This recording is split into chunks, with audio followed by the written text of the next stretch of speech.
nos faz crescer em fé, fortalece a nossa comunhão entre irmãos, nos faz crescer na unidade. Olha o vento, olha o vento, olha o pó. Isso é tudo pó. Tem muitos crentes assim, É muito nojo. Isso, tudo pó. Olha, as ferramentas. Olha só isso. olha só isso, é tudo pó. Vento forte. Tá vendo? É que é pra Catarina, não quer ficar aqui no carro. A palavra É. manda você despertar. Nossa, olha as árvores. Você viu? Ai, vai andar. Nossa. Não leve suas ferramentas para os espinhos afiados.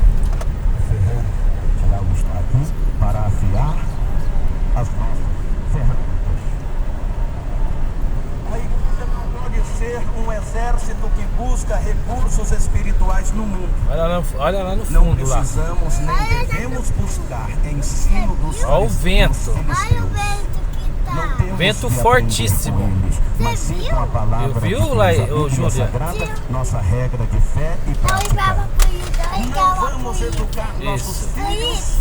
com os Nossa, olha o valores do vento. mundo. Olha o vento Vamos fortíssimo. educar nossos viu? filhos. Nossa. Vamos afiar nossas polícia tá ferramentas polícia. Ligar pra polícia pra quê? aqui. Porque tá muito vento. Polícia, brigar pra polícia. Polícia, tá muito vento. A Ju falou que tá ventando muito. A igreja não pode ser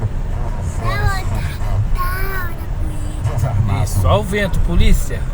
E não pode descer Sim, Maísa. para Caia, tá, polícia, tá. Deus lhe abençoe. Tchau, polícia.